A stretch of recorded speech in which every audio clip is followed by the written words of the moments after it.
TV Câmara, Campinas. Boa tarde a todos. Eu gostaria muito de agradecer a presença de vocês, dizer que esse é mais um evento, né, da nossa Semana do Servidor. Queria agradecer a minha equipe, que tem se empenhado, sem ela seria impossível, desde a ideia da Semana do Servidor até cada evento, muita gente se engajou para que a gente conseguisse realizar tudo isso, né? Mas também, se vocês não participarem, também não tem nem porquê.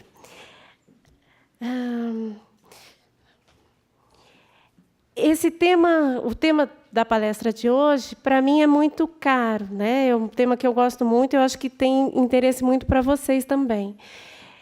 Eu sou um pouco mais velha do que a maioria de vocês e eu posso, hoje, olhando para trás na minha vida, eu sei que a vida que eu tenho hoje, todos os sonhos, as conquistas, tudo que eu consegui foi por conta de decisões que eu tomei na idade de vocês. Então, a ideia dessa palestra é tentar ajudar vocês também a já ir se planejando para o futuro, para vocês conseguirem realizar os sonhos de vocês. Eu acho que a maior parte das coisas que a gente deseja, que a gente sonha, querendo ou não, a gente vai precisar de dinheiro para realizá-las, né? E, então, a gente trouxe o Lucas para nos ajudar aqui a aplicar melhor nosso dinheiro, para ver se a gente consegue realizar esses sonhos, né? Vamos lá.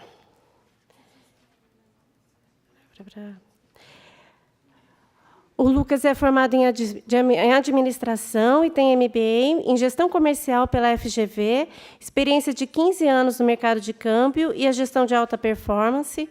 Há 4 anos está no mercado de investimentos e há 1 ano ele está como sócio da Vanguarda. É um escritório, depois ele vai... Nem sei se você vai falar um pouco, né? Eu sou cliente da Vanguarda, na verdade, assim, por isso que eu convidei para ele fazer essa palestra para a gente hoje. Bom, mas não foi a mim que vocês vieram ouvir, né? Então, boa palestra, vou deixar vocês com o Lucas.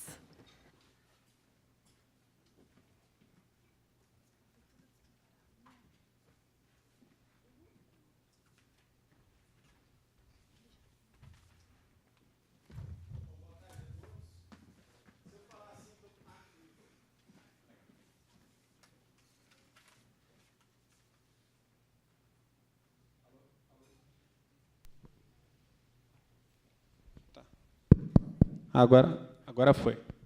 Boa tarde a todos. Obrigado pela presença. Queria agradecer a Ana Paula e a Priscila pela oportunidade. Como elas disseram, é um tema bem interessante.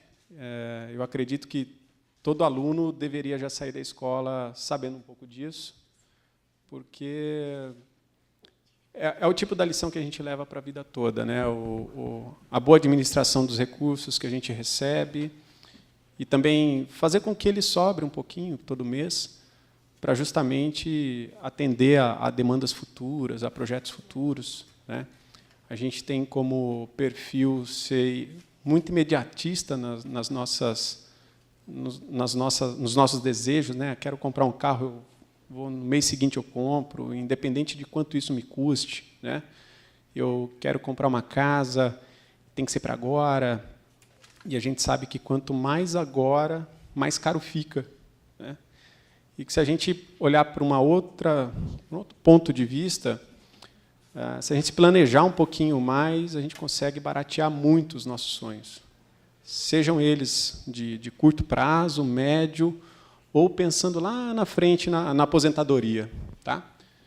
Então, a gente vai falar um pouquinho, né, dessas oportunidades de investimento, né? Uma infinidade, uma sopa de letrinhas que a gente vai ver aqui. Antes, a gente vai falar um pouco de cenário econômico para vocês entenderem o que isso impacta, de fato, no bolso de vocês, né? E, enfim, depois a gente abre para perguntas e etc. Tá? Quando a gente está na escola, o professor, ele... Acho que vou ter que ficar aqui.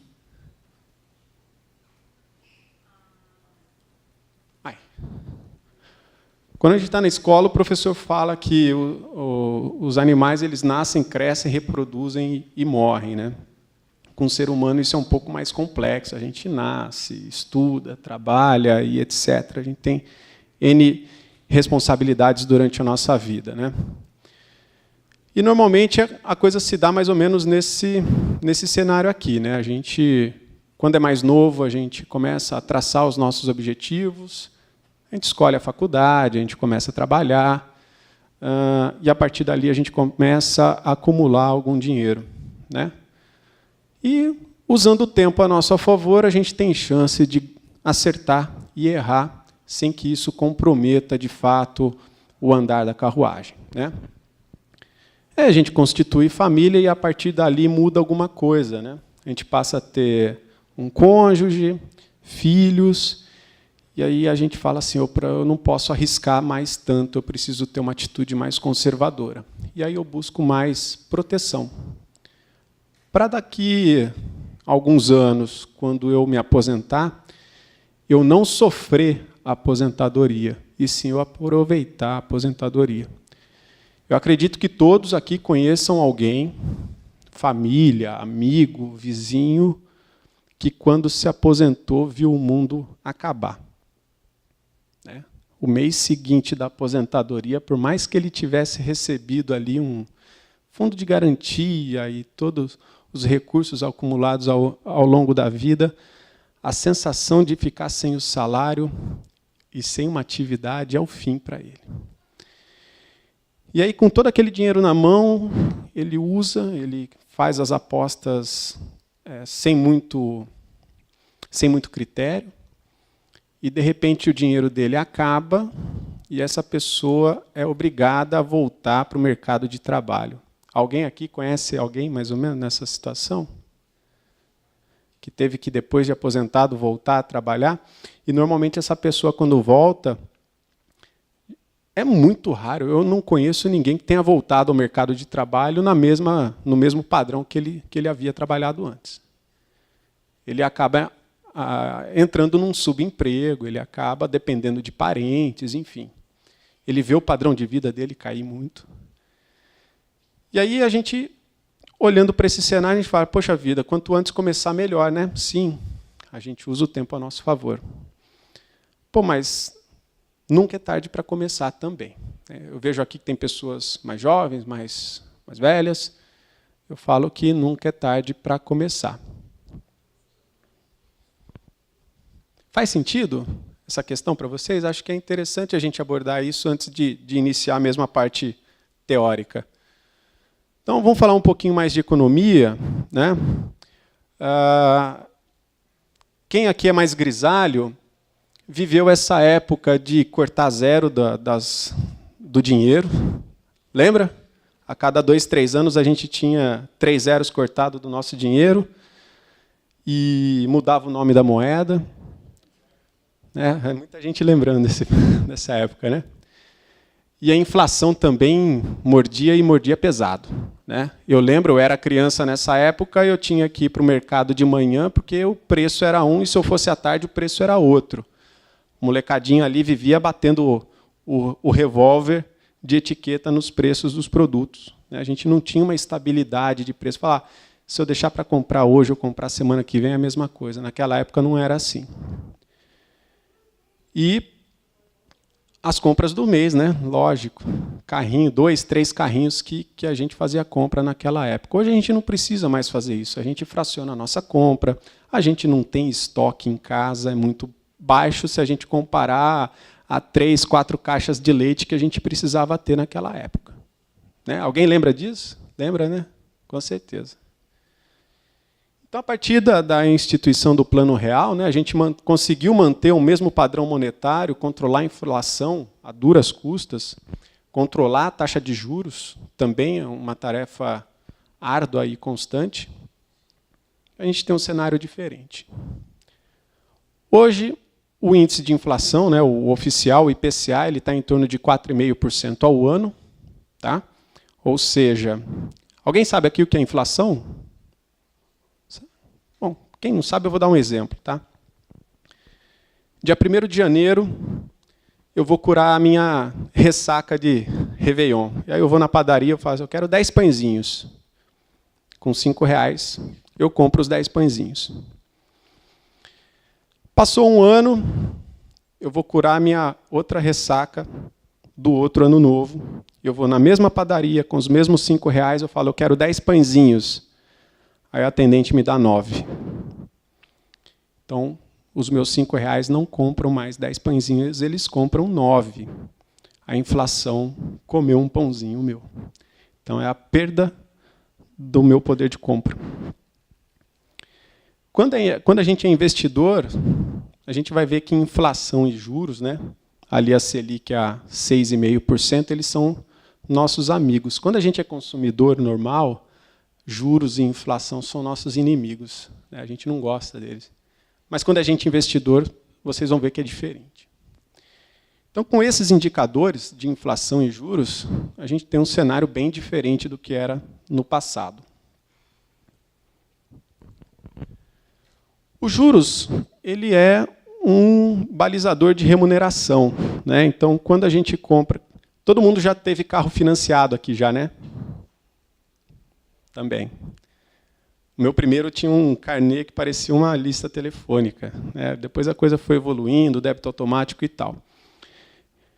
Você compra o carro inteiro, mas você paga ele em pedaços, né? E cada pedacinho que você paga, se você somar, você comprou 2, 3 carros.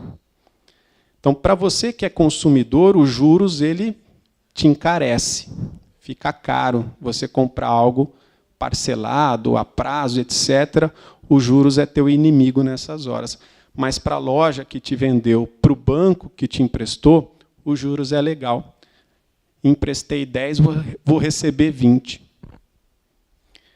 Quando a gente é investidor, a gente é o banco. A gente é quem empresta. Traduzindo, né, quando a gente fala que somos investidores, somos credores, nada mais a gente está emprestando dinheiro para alguém. Para o próprio banco, para uma empresa, para o setor público, enfim, para o vizinho. E aí você cobra juros. Você é remunerado pelos juros. Ou remunerado pela inflação. Então, percebe que quando a gente senta do outro lado da mesa, juros e inflação começam a ser interessantes? Passa a ser nossos amigos. Quanto mais subir, melhor.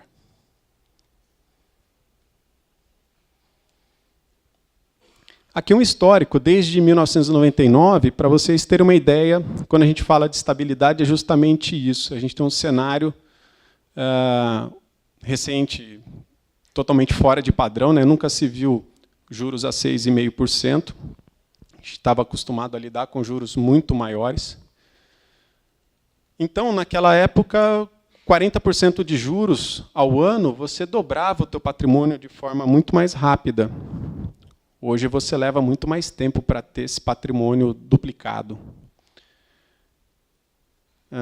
Recentemente, inclusive, a gente não vê ali mudança, manteve no 6,5%. A expectativa para 2019 estourando ali em 8,5%, tá? Em virtude de um efeito inflacionário que a gente vai ter daqui para frente. E, voltando a falar de inflação, só para a gente registrar, que é o índice oficial do quanto a gente perde de poder de compra ao longo de um período. Tá? Quando a gente olha um pelo outro, é um efeito de causa e consequência, né? Então, se a inflação sobe, a taxa de juros sobe para poder controlar. A inflação ela pode se dar por 2 motivos. Tá? Um, por aumento de consumo. Exemplo, eu produzo carro. Eu vendo carro, eu produzo carro. E tudo aquilo que eu produzo, eu vendo sem qualquer dificuldade. Ao perceber isso, eu falo, por que eu vou vender meu carro a 100 se eu já vendo tudo sem ter problema? Eu posso vender a 110, 120. E aí eu gero um efeito inflacionário porque tem comprador e eles pagam o preço. Até o momento que ele fala, opa, espera aí, está caro. Né? E aí eu tenho um efeito inflacionário pelo consumo. O outro efeito inflacionário é por aumento de custos, seja nos insumos, dólar, impostos, etc. encareço minha produção, sou obrigado a repassar esse aumento de custos, e aí a gente tem um efeito inflacionário um pouco mais negativo, porque não necessariamente a gente tem consumo para isso. Mas aqui é uma relação interessante de causa e consequência. À medida que a inflação foge daquela faixa azul, que é a meta de uma inflação saudável, o juros sobe para poder controlar. Ok? Aumentando os juros, você dificulta crédito, consequentemente, você encarece alguns itens de consumo que são fundamentais, consequentemente, reduz o consumo, reduz a inflação. Dúvidas? Tá legal? Beleza. Bom, para a gente ter uma ideia então de juro real, né? Então, juros descontado de inflação. Então, o que me remunera de um lado a inflação morde de outro, me sobra um pedacinho, né? Então, hoje a gente tem, antigamente, tínhamos ali em torno de 4 anos para a gente dobrar o nosso patrimônio. Era muito rápido. A inflação também era alta, na hora da gente dividir um pelo outro, sobrava, e sobrava bem, mas é um cenário que hoje a gente leva muito mais tempo. Então, fica aquela necessidade de fazer com que o dinheiro trabalhe mais por nós. Porque se depender só da relação do tempo, a gente vai viver anos e não vai ver o nosso dinheiro frutificar. Uma perguntinha. Vocês comprariam um carro, esse carro aqui, por 500 mil reais? Compra? Compra? Não? Por que não? Porque não vale? Como é que vocês sabem? Não, mas, no fundo, como é que vocês sabem que não vale? O custo dele é menor. Quem te falou isso? Tabela FIPE. Que mais? No site também fala que não custa. Que mais? Você tem o Jeep Renegade, que é meio parecido e custa muito menos também, não tem? Tem, né? Tem uma comparação ali que a gente faz. E mesmo não trabalhando na fábrica, vocês sabem que não custa isso.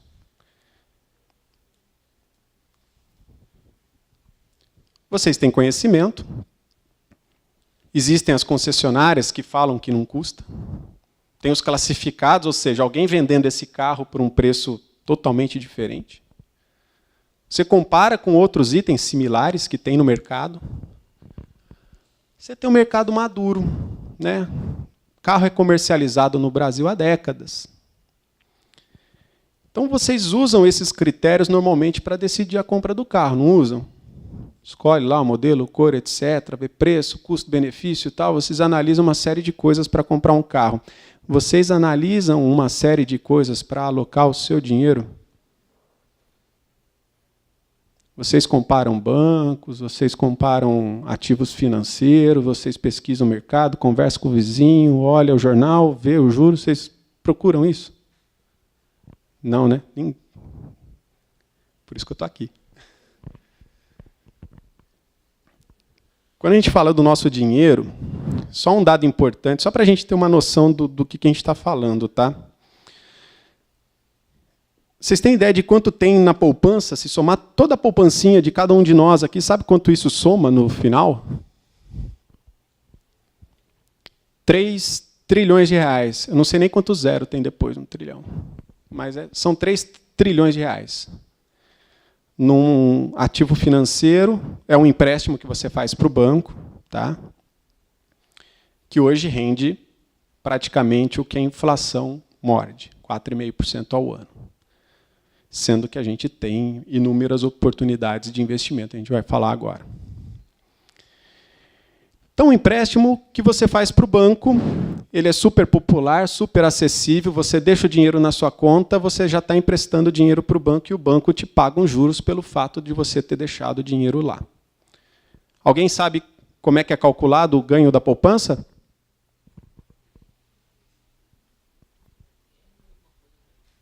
Isso, tem duas formas, tá? Quando a taxa de juros, a Selic, ela está acima de 8%, é 6% mais a TR. E a TR ela varia muito pouco, coisa de centavos, assim, não tem muita contribuição pelos 6%.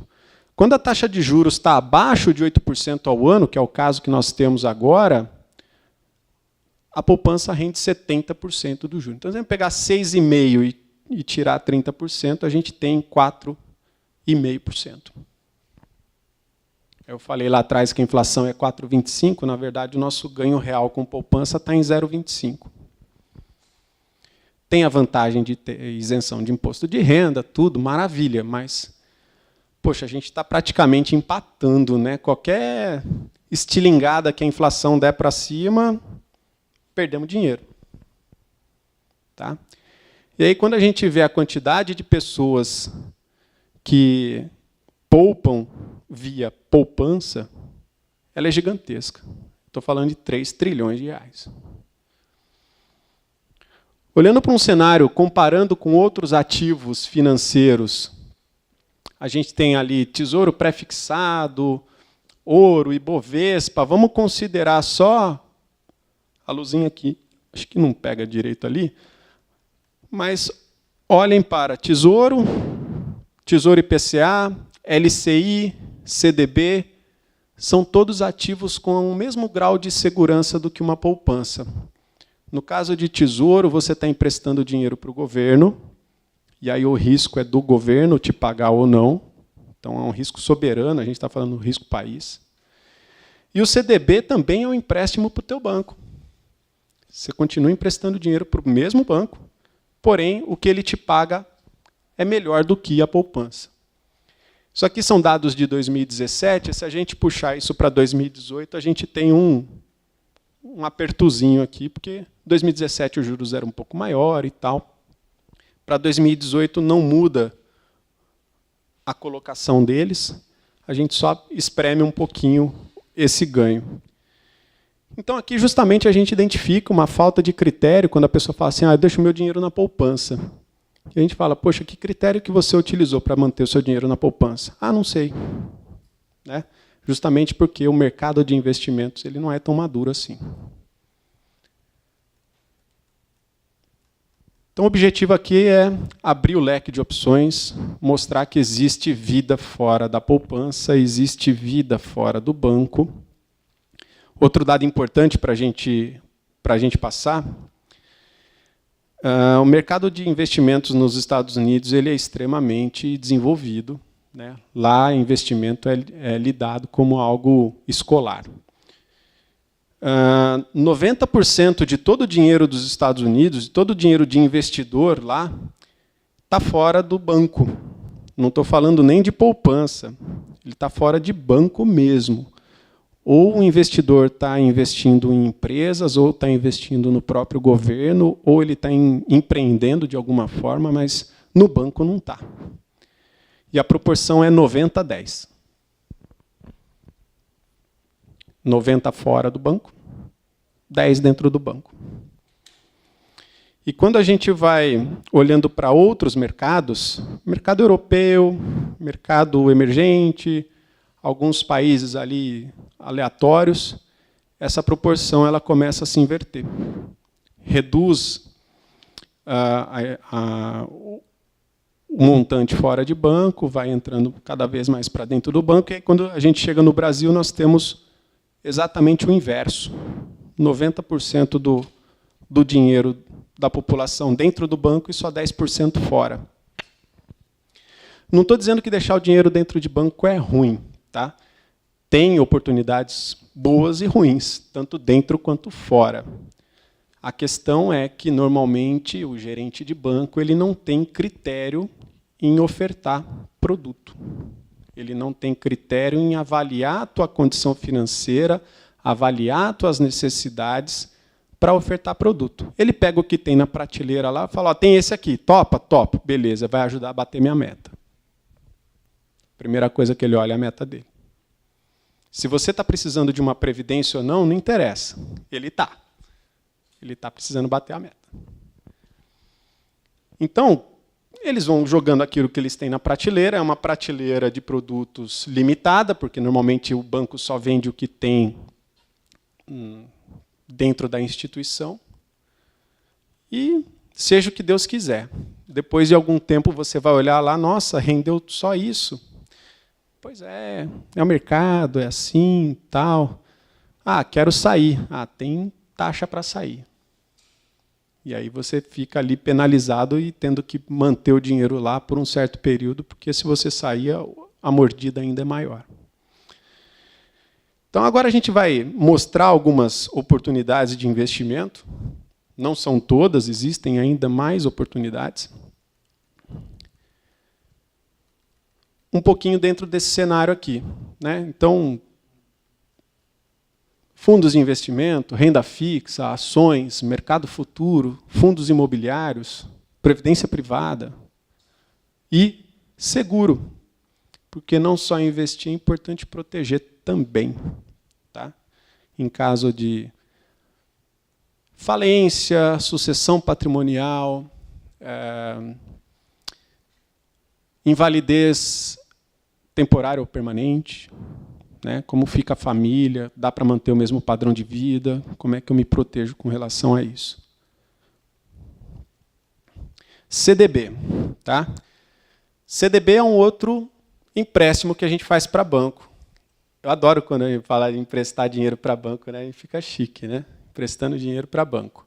Mas é assim que funciona. O banco ele tem duas formas de captar recurso. Ele capta através de poupança, ou, se a poupança não é o suficiente para manter a liquidez necessária, ele emite títulos. E ele vai pagar os credores após um determinado período. Então, normalmente, tem um prazo de vencimento já pré-estabelecido.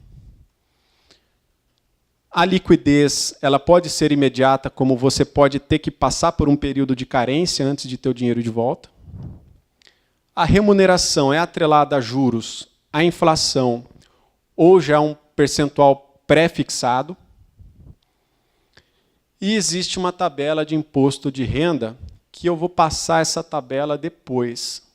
Tá? Depois que a gente falar de alguns ativos, eu vou passar essa tabelinha depois. E ele tem a garantia, a mesma garantia da poupança se estende ao CDB, Fundo Garantidor de Crédito. Alguém já ouviu falar desse fundo? Legal.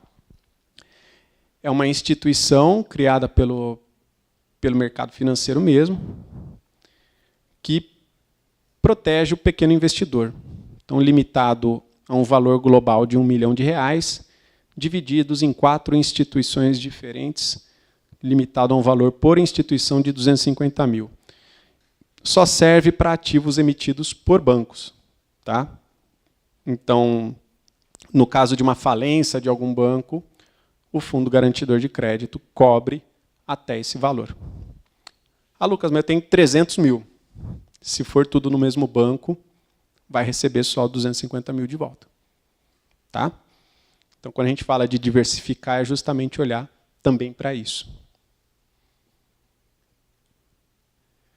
Então, aqui, só para então mostrar, em termos de ativos, então CDB do Fibra, Banco Pan, Caixa Econômica Federal, BMG, as carências, que podem ser tanto iguais ao vencimento ou antecipadas, né? Então, a partir desse momento, você já consegue fazer o resgate. As rentabilidades. Então, quando eu falo CDI, estou falando ali de algo próximo daquele 6,5%. Quando eu falo de 96%, eu estou ali tirando um pouquinho daquele CDI. Então, o teu ganho é parecido com 6,5%. A classificação de risco dos bancos é importante. E o valor necessário para aplicar. Normalmente aí de R$5 mil. Como eu disse, outro tipo de remuneração é através da inflação. IPCA mais 6, ali o primeiro da lista. O que isso significa? Inflação 4 mais 6, meu ganho é 10. Se a inflação for para 8, 8 mais 6, 14, eu ganho 14. Se a inflação for para 1, eu ganho 5. Então, nunca vou perder dinheiro para a inflação. Ela nunca vai comer o meu pãozinho. Tá? Eu sempre vou ter um ganho superior a ela. Garantido. ou pré-fixado ali de 11,25, 11,45, 11,75, aí, seja juros altos, juros baixos, inflação alta, inflação baixa, teu ganho vai ser sempre aquele 11,75. Ora, ele pode ser muito bom, se a gente olhar o cenário hoje, 11,75 é muito bom, mas se o juros estiver a 14, 11,75 deixou de ser bom. Tá? Tá ok aqui, gente? Legal? Tá. LCI e LCA também é um empréstimo que a gente faz para banco. Só que aí o banco dá um destino certo para o teu dinheiro. Aquele dinheiro que você empresta serve para I, crédito imobiliário, A, crédito de agronegócio. Então, ele já capta esses recursos para fomentar esse tipo de desenvolvimento, seja no setor imobiliário ou seja de agronegócios. Qual que é a grande vantagem aqui? Isenção de imposto de renda. Então, aquela tabela regressiva que eu falei que existe no CDB, aqui ela não tem. Tá? As remunerações, os prazos, outros fatores são bem parecidos com o CDB. É um dinheiro que você deixa no banco lá por um determinado período, ele vai te rentabilizar, ou baseado em juros, ou baseado em inflação. Aqui alguns exemplos. Como ele já é isento de imposto de renda, repara que a remuneração dele também não é lá tão boa quanto o CDB. Tá? Normalmente a gente usa esses ativos para atender demandas de curto prazo. Quando a gente fala de tabela regressiva, é porque ela começa mais alta e vai caindo. Tá? Então, quanto menor o prazo, mais caro fica. Como aqui eu tenho isenção para demandas de curto prazo, e aí o curto prazo que eu quero dizer abaixo de 1 ano e meio, mais ou menos, a gente tem essas opções.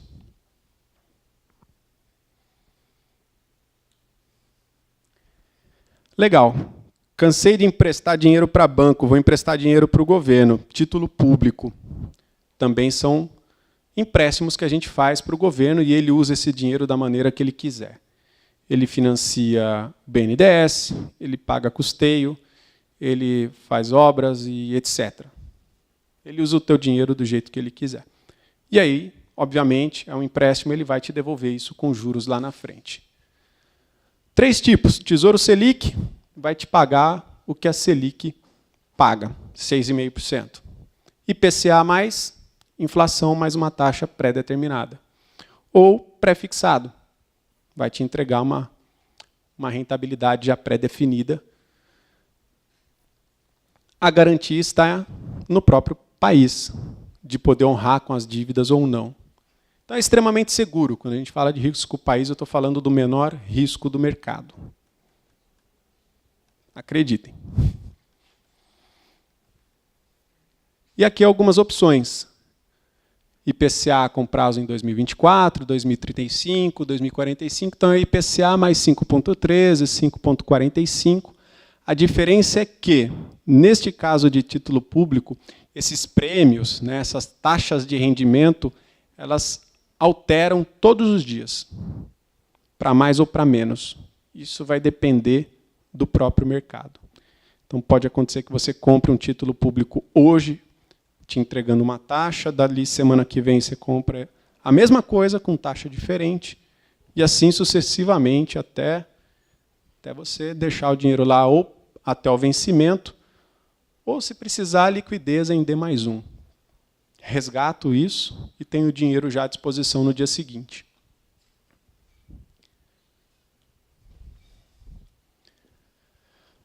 Ok, prestei dinheiro para banco, emprestei dinheiro para o governo, agora vou emprestar dinheiro para empresas. E aí, como é que ela faz isso? Ou ela pega dinheiro emprestado no banco, quando ela precisa financiar alguma obra, algum desenvolvimento, alguma expansão. Normalmente são empresas que demandam um volume de capital muito grande. Estou falando de agronegócio, açúcar e álcool, petróleo e gás, concessionárias de rodovia, distribuidoras. O que mais, Felipe? Mais o quê? Como? energia elétrica. Então, empresas que demandam um volume de dinheiro muito grande para financiar alguma obra de expansão. E aí ele chega no banco para pedir dinheiro emprestado, chega lá, Petrobras Distribuidora. Chega lá no banco, chega lá no BNDES, fala, quero dinheiro. O BNDES, poxa, Petrobras, você acabou de passar por um escândalo tremendo aí. Se eu emprestar dinheiro para você, vai custar caro. E eu vou querer garantias.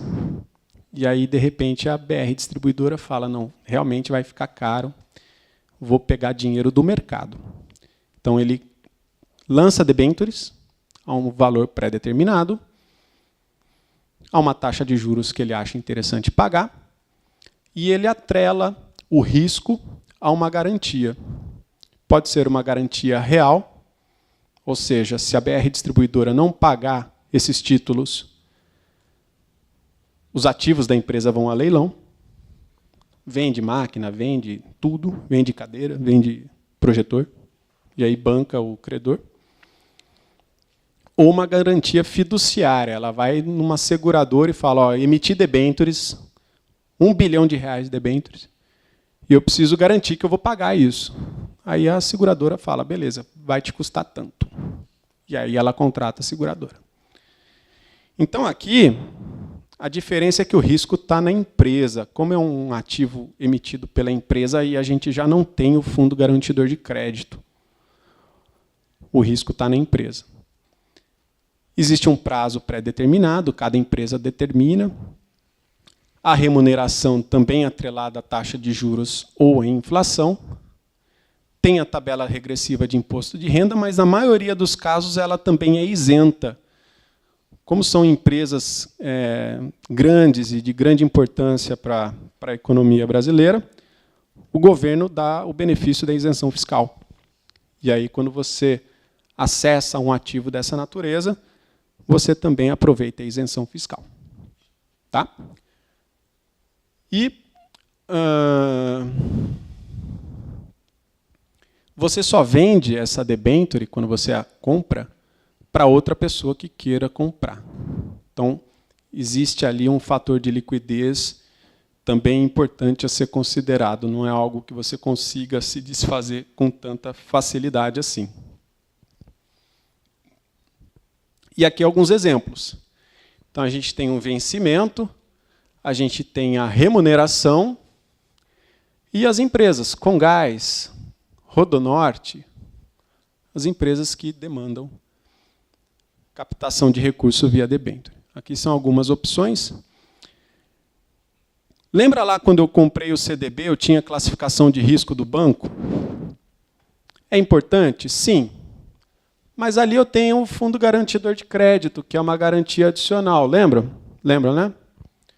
Como aqui eu não tenho essa garantia adicional, a garantia é a própria empresa, a nota, a classificação de risco, ela já tem um peso maior. Então, eu vou aqui optar, de fato, por empresas que estão bem conceituadas, têm uma boa nota, uma boa classificação de risco. Imagina, né? Eu empresto dinheiro para uma empresa, ela não me paga e sabe lá Deus quando eu vou ter o dinheiro de volta. Até passar todo o processo, seja ele fiduciário ou de garantia real, pode me dar um pouco de trabalho. Bom, renda fixa, então, resumindo o que a gente falou, os ativos, né, título público, CDB, LCI, LCA e debênture, as emissões, os prazos, a liquidez, as rentabilidades, a tributação, o risco e, muito prazer, pessoal, está ali tabela regressiva de imposto de renda. O que significa isso? Coloco o meu dinheiro lá, de 0 a 180 dias, se eu precisar retirar antes desse período, entre 0 e 180 dias, 22,5% de imposto de renda sobre o que rende, não sobre o todo. Tá? Então, coloquei 10 mil, esse 10 mil virou 12, na hora de eu resgatar, é 22,5% sobre 2, que são os 2 que renderam. Tá? E assim por diante, de 181 a 360, cai para 20%. De 361 a 720, cai para 17,5, e depois, a partir dos 721 dias, o que equivale ali a quase 2 anos, 15%, hasta la vista. Poxa, Lucas, estou vendo um 96% ali de IOF. Sim, do dia 0 ao dia 30, né, os 30 primeiros dias da tua aplicação, ele tem um IOF também, que ele é regressivo, começa em 96% e vai até 0. Ele vai decrescendo 3% por dia, em média. Poxa, Lucas, pesado, né? 96 mais o que sobra, tira mais 22,5 de imposto de renda, acabou a rentabilidade se eu precisar tirar o dinheiro amanhã. Sim. Isso é usado justamente para evitar que as pessoas compram, vendem, compra, vende, compra, vende, compra, vende, compra, vende, gerando um efeito especulativo dentro de ativos que não deveriam ter efeito especulativo. Então, por isso que tem o IOF para poder frear essa entrada e saída de recursos de forma muito intensa, muito rápida. Tá certo?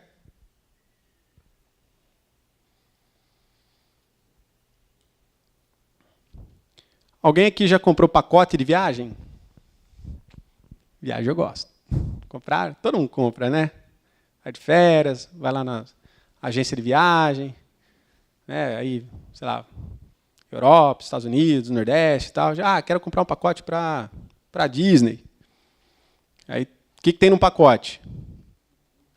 Passagem aérea, hotel, passeio, a entrada dos parques, o transfer do aeroporto para o hotel, seguro, e assim vai. Com fundo de investimento funciona mais ou menos da mesma forma, tá? Então, da mesma forma que você compra um pacote de viagem com diversas coisas dentro dele, você está comprando um produto só, fundo de investimento é a mesma coisa. É um empacotamento de diversos ativos financeiros dentro de um único produto. E, para isso, existe uma pessoa, um gestor, uma empresa, que, assim como a agência de viagem, cuida desse fundo. Tá? Então, dentro desse fundo pode ter uma série de coisas. Pode ter lá os títulos públicos, pode ter debêntures, pode ter LCI, LCA, CDBs, etc. Pode ter ações, pode ter N outras coisas. Dado a proporção de cada item desse dentro do fundo, você tem um fundo que ele pode ser extremamente conservador, com ganho linear, bonitinho, retinho. Ou você pode ter um fundo que vai te dar ganhos e perdas, e vai sobe, sobe, sobe, sobe, depois cai, cai, cai, e assim vai. Isso vai depender da composição desse fundo. É a mesma coisa eu comprar um passeio para um museu, e ali eu vou ver uma fotinho, vou ver uma escultura, vou ver lá uma obra de arte, super calmo. Ou eu posso ir para o Busch Gardens e virar pirueta lá nas montanhas russas. Mais ou menos é isso que acontece. E aí, para organizar essa coisa toda, classificamos os fundos nesses 5 tipos. Renda fixa, então, fundo, como eu falei, ganho linear, bonitinho. A gente não vai esperar ele nem gerar tanta riqueza, mas também não vai correr tanto risco de perder valor. Fundo multimercado, e aí a gestão pode comprar aquilo que ela quiser, e aí me abre um leque gigantesco de oportunidades. Eu posso ter desde fundos multimercados extremamente conservadores, como eu posso ter fundo multimercado de alta volatilidade, já que o gestor pode comprar aquilo que ele quiser. Pode acontecer das duas situações. Então, a gente tem ali um arco-íris de oportunidades ali. Fundos de ações, ali eu já tenho algo extremamente volátil, e ele é composto só por ações, e ações a gente vai ver depois que pode acontecer de ganhar muito, perder muito dinheiro também. Fundos internacionais, que daí a alocação do fundo está todos fora do país. E fundo cambial, que está atrelado à variação de dólar, também extremamente volátil. Então, numa escala de risco, a gente vai do menos arriscado para o mais arriscado. Quando eu falo de risco, não é risco institucional do fundo quebrar ou acontecer alguma coisa nesse sentido. Eu estou falando de risco. Risco é o resultado apresentado ser diferente daquele que eu esperava. Então, quanto mais diferente for, mais diferente a possibilidade de ter um retorno fora daquilo que eu espero, mais alto risco. E o fundo é algo que não tem prazo, tá? Você adquire um fundo e ele fica ali para sempre na tua mão, se você quiser. Se você precisar se desfazer dele, você simplesmente vende a tua participação nesse fundo e aí você recebe teu dinheiro, acrescido já da remuneração acumulada ao longo de todo esse período. Tem o fundo garantidor, não tem o fundo garantidor de crédito e tem a tabela regressiva do imposto de renda que a gente já foi apresentado a ela. E a remuneração se dá pela somatória das rentabilidades de tudo que está dentro daquele fundo. Tá? Então, vai ter ativos que vai puxar a rentabilidade para cima, vai ter ativos que vai puxar um pouco a rentabilidade para baixo. O ganho, apesar de aparentar ser linear, no caso dos fundos de renda fixa, ele alterna um pouquinho. A garantia é a gestora do fundo. Tá? Normalmente acontece, no caso de uma quebra do gestor do fundo, o fundo ele é absorvido por uma outra gestora. É igual acontece com o varejo de banco. O Citibank decidiu sair do Brasil. O Itaú foi lá e absorveu a carteira. A HSBC saiu do Brasil. O Bradesco foi lá e absorveu a carteira. O fundo X quebrou. Vai um outro gestor e absorve essa carteira. Fundo de investimento tem um custo para ser mantido, que é um custo anual. Alguém aqui já investiu em fundo de investimento? Então, sabe ali que tem taxa de administração. Essa taxa de administração é que vai servir para o gestor do fundo se manter.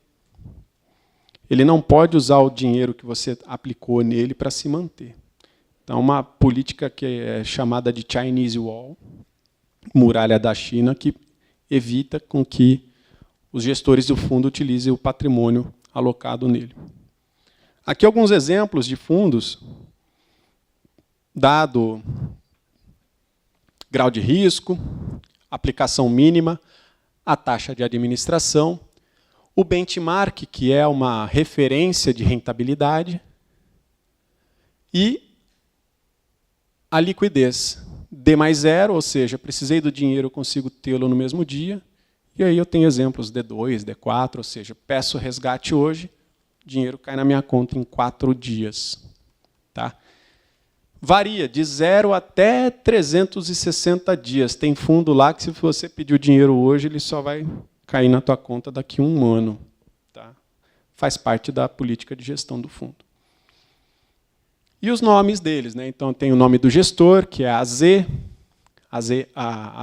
Quest é o nome do gestor, o nome do fundo Lucy, e um sopa de letrinha depois. Né?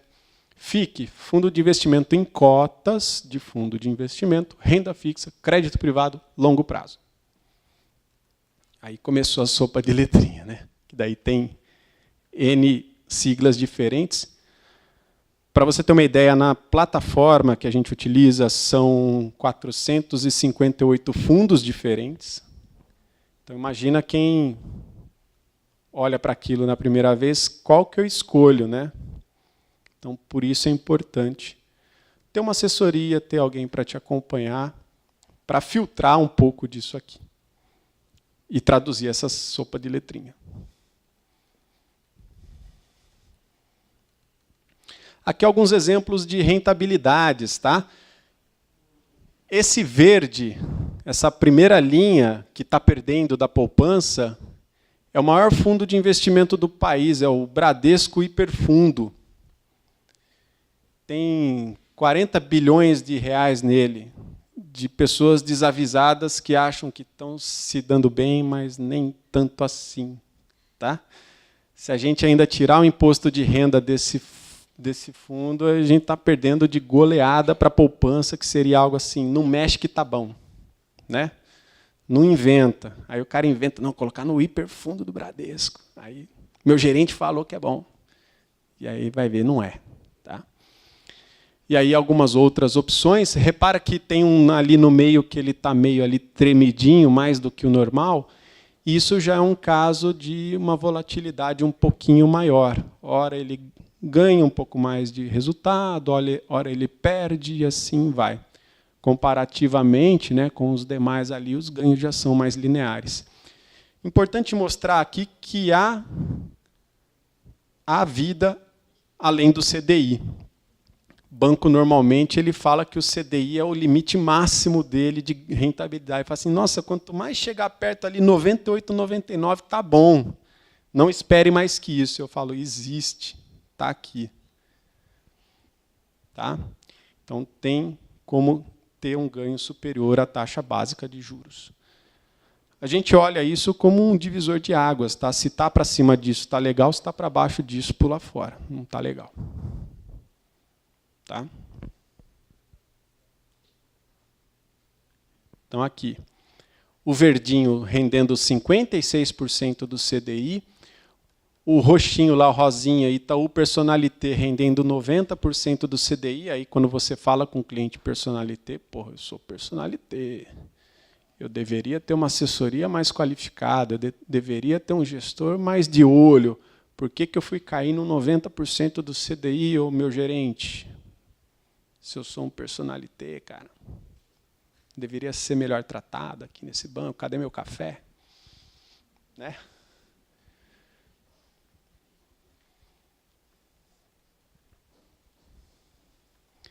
Bacana. Então, a gente vem numa escala de emprestar dinheiro para banco, emprestar dinheiro para o governo, emprestar dinheiro para empresas, comprar um pacote de viagens.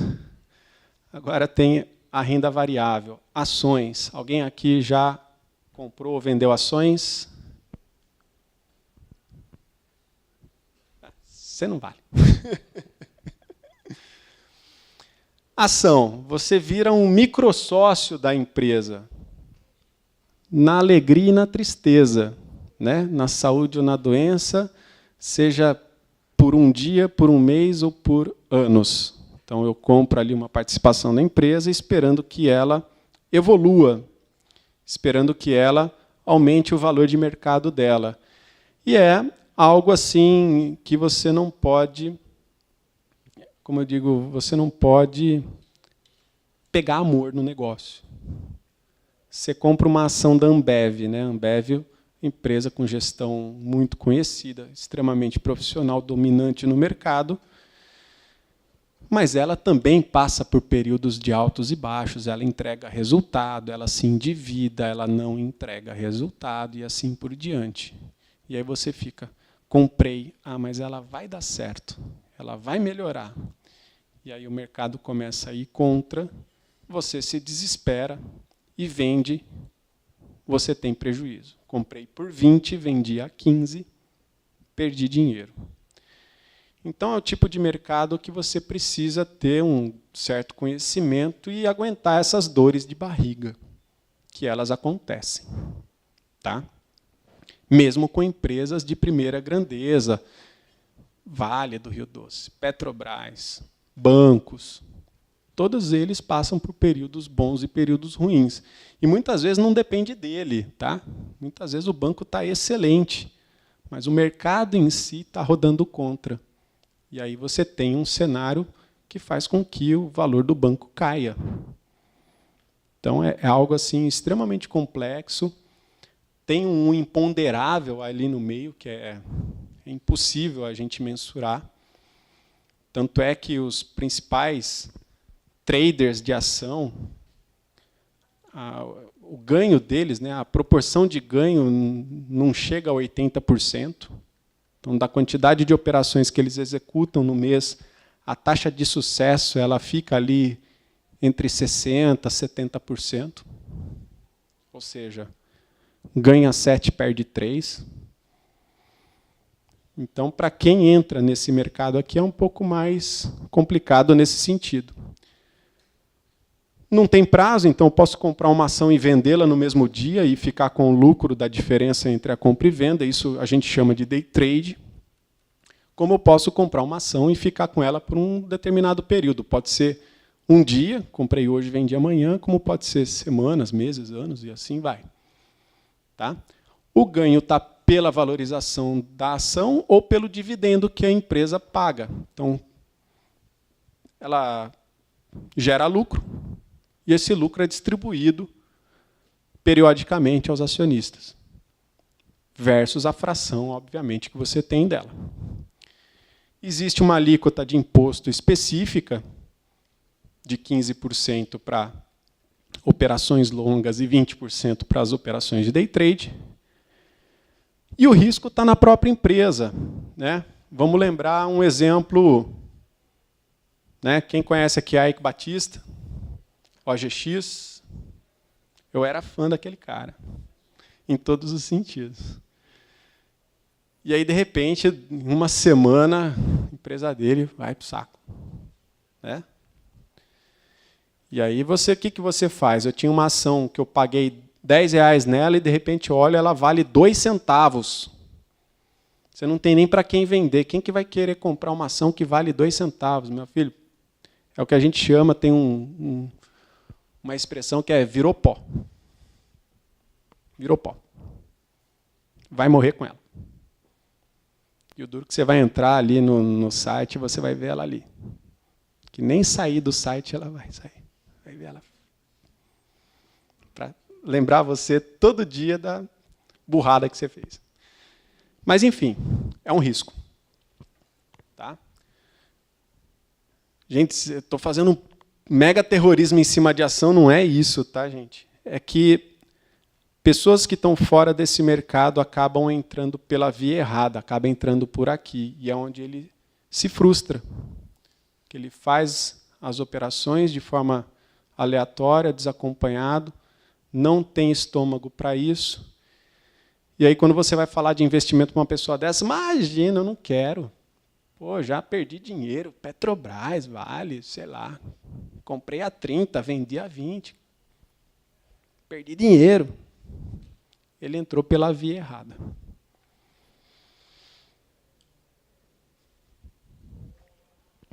Fundo imobiliário é algo muito parecido com a ação.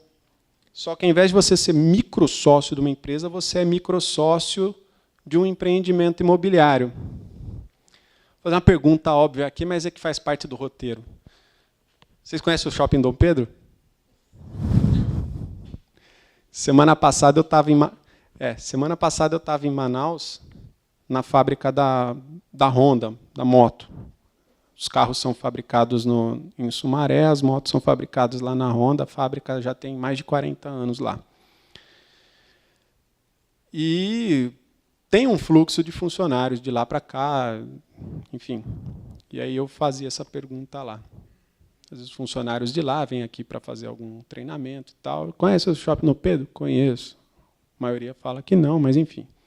Estava no roteiro. Shopping Dom Pedro é um fundo imobiliário.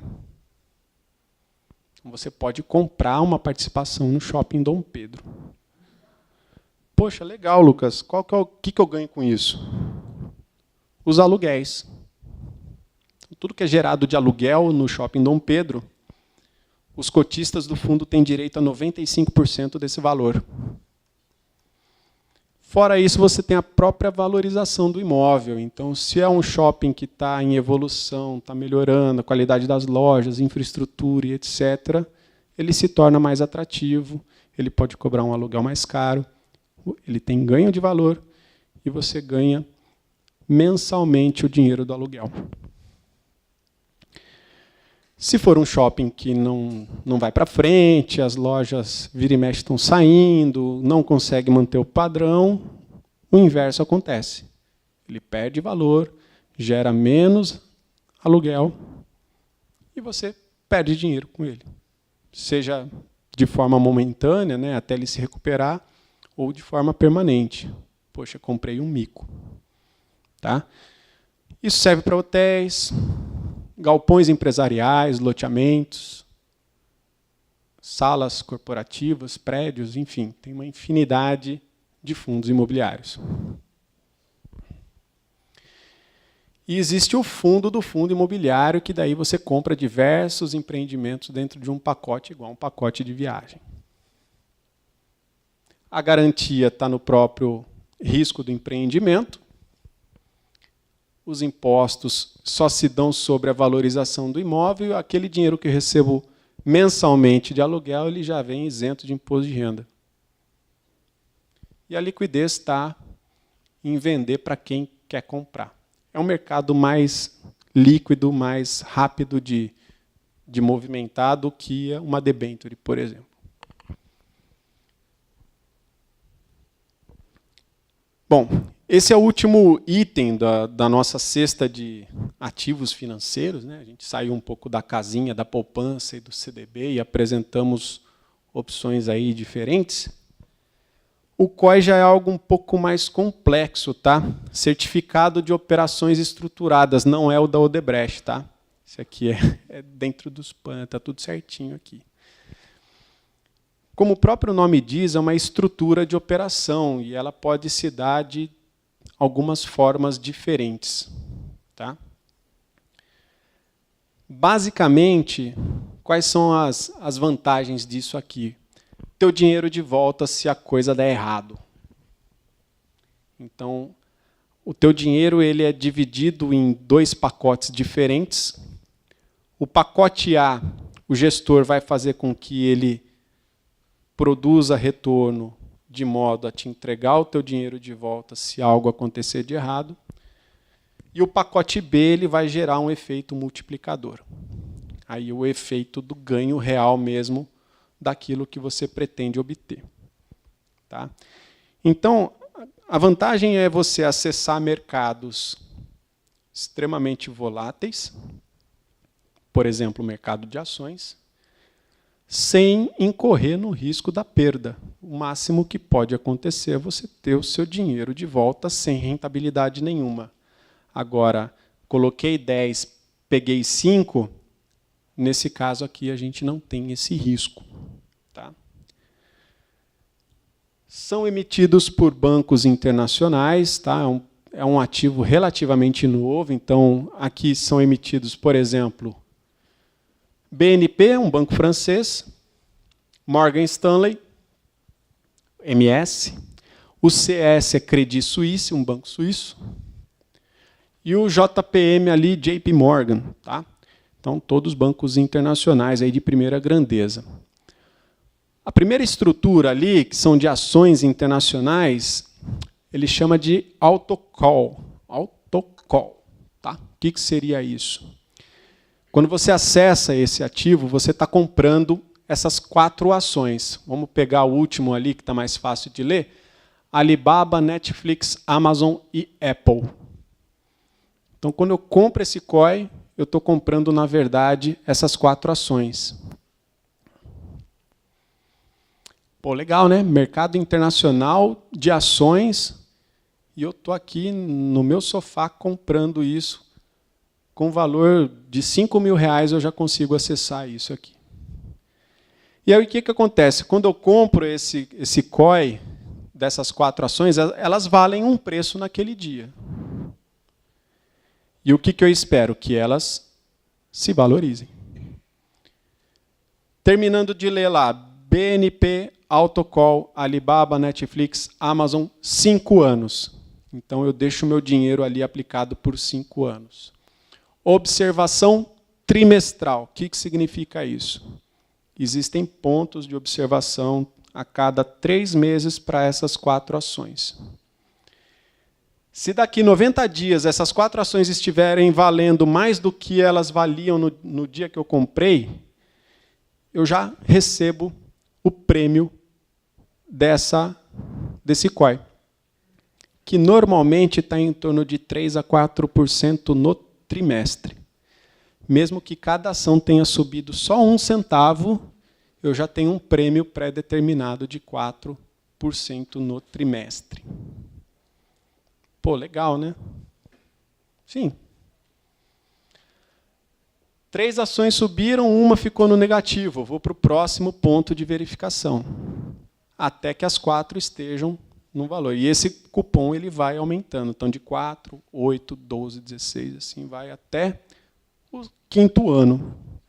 Se em 5 anos a coisa der muito errada e elas, em nenhum momento essas 4 ações estiveram no positivo, eu recebo meus 10.000 de volta. Tá? Aí, nesse caso, eu só perdi para a inflação mesmo. E aí eu tenho outros tipos de estruturas, baseado em fundos internacionais. Aí eu tenho uma taxa fixa, por exemplo, Morgan Stanley Global Opportunity, taxa fixa mais alta, 5 anos. Eu não tenho ponto de verificação, mas eu tenho um rendimento já pré-estabelecido. Sei lá, 50% ao longo desses 5 anos. Se o índice crescer 1 centavo, não tem problema, eu já ganho 50. E se ele crescer 70, eu ganho 70. Então, já tenho pré-determinado uma taxa fixa. E mais a alta que isso obtiver. Ou BNP Old Mutual Fund 3 anos. Ou melhor, o de cima, ganha Star Credit alavancado 3 anos. Aí eu tenho um efeito de alavancagem. Se ele evoluir 10, um efeito multiplicador de exemplo 3, eu ganho 30. Ou um efeito multiplicador de 5, eu ganho 50. Deu certo, beleza, eu recebo uma rentabilidade maior do que a média de mercado, se der errado, o meu dinheiro de volta. Então, é o que a gente chama de aposta binária, né? Ou dá certo ou não dá, não tem um meio termo. Certo? A gente acaba sugerindo para quem já está num nível de diversificação, já tem gordura, falar, vou pegar um pedaço pequeno do meu capital e vou colocar ele num risco mais calculado. Aqui eu não tenho risco de perda e tal. Enfim, para quem não quer acessar mercado acionário da forma nua e crua, aqui tem uma opção. Tá ok? Então, o prazo de 2 a 5 anos, tem a tabela regressiva, a rentabilidade está dessas formas que eu apresentei, e a garantia é o risco daqueles bancos. Então, são bancos aí de primeira grandeza, o risco é extremamente pequeno. E a liquidez está ou no encerramento antecipado pelos pontos de verificação, ou é um dinheiro que a gente vai fazer igual massa de pão, né? Joga ele dentro do forno e espera 5 anos, ou 2, ou 3, enfim.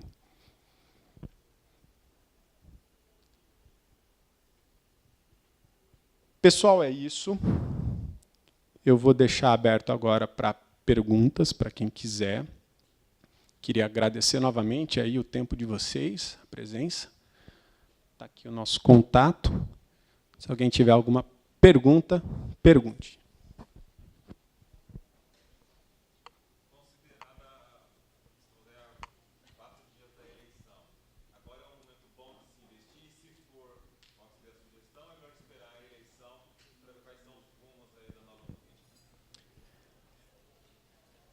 Algumas semanas atrás, a gente tinha um cenário indefinido e isso fazia com que a gente olhasse igual sapo, né? Um aqui e outro ali. O cenário já está um pouco mais definido, né? Então, isso acaba direcionando de forma mais fácil a alocação de recursos. Quanto mais volátil a carteira, né, quando a gente fala assim, vou comprar ações ou tal, havia um risco iminente na entrada de alguém de esquerda e tal. Não é opinião própria, tá ok? Não é opinião minha, estou indicando um cenário. A gente sabe que candidatos de esquerda, a tendência é que bolsa cai e dólar sobe. Então, no momento de indefinição, a gente falar mercado acionário essa hora, melhor não. Por quê? Vou comprar a ação de alguma determinada empresa. Entra um candidato de esquerda, a tendência é que bolsa de valores vá lá para os 55, 60 mil pontos. Hoje está em 80 e alguma coisa. Então, arriscado. Se entra um candidato de direita, a coisa já muda para o lado de cima. Sobe bolsa, dólar cai. Quando a gente sai desse tipo de ativo e vai para ativos mais convencionais, fundos e ativos de renda fixa, o que a gente olha é um cenário macro. Vai gerar efeito inflacionário? De alguma forma, a gente tem isso à espreita. Inflação nos menores níveis históricos, taxa de juros no menor nível histórico. Né? Capacidade instalada de empresa ociosa. Não tem produção, não tem consumo e etc. A partir do momento que o impacto da alta da moeda começa a gerar uma sobreprecificação, que aumenta custo, ou entra o novo presidente, preciso captar mais recurso, aumento o imposto. Ou começo a gerar um efeito de recuperação de economia através de aumento de consumo, eu tenho um efeito inflacionário. Então, em qualquer hipótese, eu teria um efeito inflacionário. Sobe a inflação, sobe os juros para controlar. Então, o nosso olhar, se a gente olhar para o...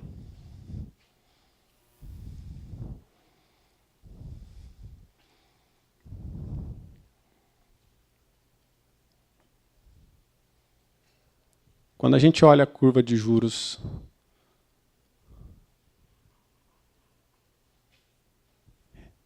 ela veio de um pico de 14, ela caiu, ela vinha de um patamar de 6, ela subiu, quer dizer, de 10, ela subiu, caiu para 6, então, para baixo não tem muito para onde ir, mas para cima tem. Então, a gente olha para esse cenário. Trabalhar com pré-fixado agora, falando daqueles 11 e pouco, é interessante hoje, mas se a gente começar a subir essas curvas aqui, ele deixa de ser interessante em curto tempo. Então, é preferível, para mim, atrelar um ativo à inflação do que a qualquer outro indexador. Mais alguém?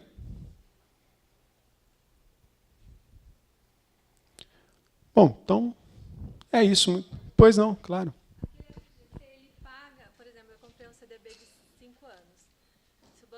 No quarto ano, eu ganho os juros que eu desses 4 anos? Ganho integral. No dia do fechamento de portas, é calculado a tua rentabilidade até aquele dia.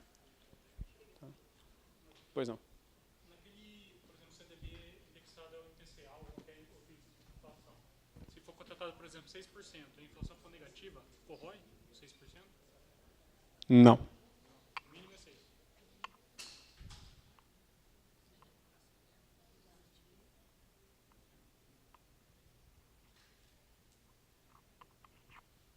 Mais alguém? Turma do fundão? Não? Pessoal, então é isso. Muito obrigado. Agradecer novamente pela oportunidade. As portas estão abertas aí para consultas individuais. Quem quiser aproveitar o tempinho que a gente vai ficar aqui, fiquem à vontade. Muito obrigado. Viu?